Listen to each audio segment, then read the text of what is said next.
Europe 1, il est 11h30. Le journal de la santé avec Anne Le Gall. À la une de l'actualité ce matin, attention aux boissons énergisantes car les problèmes cardiaques se multiplient. Une application iPhone pour faciliter le don d'organes en Suisse. Et puis les seins que l'on gonfle pour 24 heures seulement. C'est la nouvelle tendance aux États-Unis.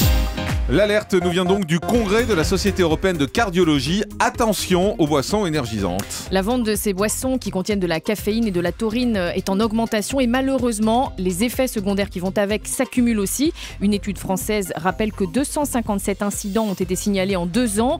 Hypertension, angine de poitrine, troubles du rythme cardiaque. Ces effets apparaissent environ 1 heure après la consommation et les cardiologues rappellent que ces boissons peuvent aggraver une maladie cardiaque existante et que ces boissons ne doivent surtout pas être consommées avant, pendant ou après une activité sportive. Il ne faut pas confondre boissons énergisantes à la caféine et boissons énergétiques, c'est-à-dire enrichies en vitamines et minéraux pour les sportifs.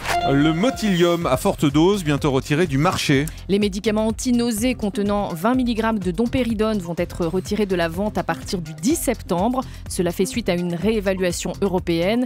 Il y a 6 mois, la revue Prescrire avait estimé que ces comprimés causaient entre 25 et 120 morts subites par an suite à des troubles cardiaques. La graisse abdominale favoriserait l'hypertension. On connaissait le lien entre risque cardiaque et tour de taille. Une nouvelle étude vient préciser ce risque.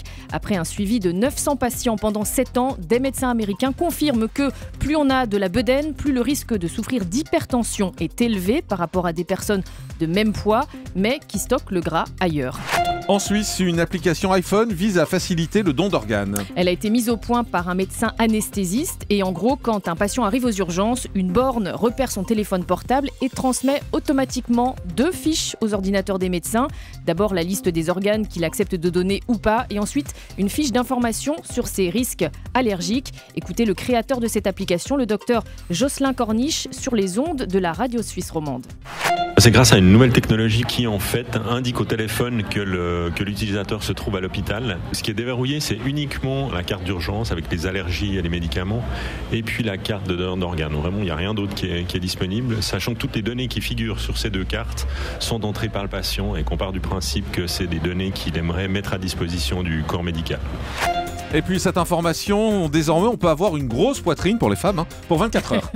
Se faire gonfler les seins pour une soirée ou un week-end, c'est la nouvelle mode aux États-Unis. Pour un prix allant de 400 à 2600 €, les femmes peuvent passer d'un bonnet A à un bonnet C, mais ça ne dure qu'1 jour. Écoutez les précisions de Géraldine Vosner, correspondante d'Europe 1 à New York. Il suffit d'une injection de sérum physiologique et hop, leur poitrine gonfle. Mais comme ce n'est que de l'eau, ça disparaît très vite. Les tissus absorbent le sérum. Le lendemain, le rêve est fini. Au départ, les chirurgiens proposaient cette méthode à celles qui voulaient voir avant l'opération à quoi ressemblerait leur poitrine. Leurs copines ont vu le résultat et les plus riches n'hésitent plus à demander ce petit boost avant de sortir en boîte.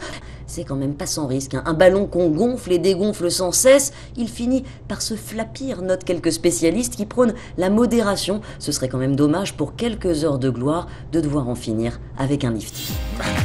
Pas sûr que ça marche en France. Ouais, pas certain. Le chiffre du jour, c'est 30. 30 comme 30 minutes, c'est le temps qu'il faut désormais à des chercheurs japonais pour faire un diagnostic d'Ebola grâce à un nouveau test génétique. C'est 3 fois plus rapide que les tests actuels. Merci beaucoup, Anne.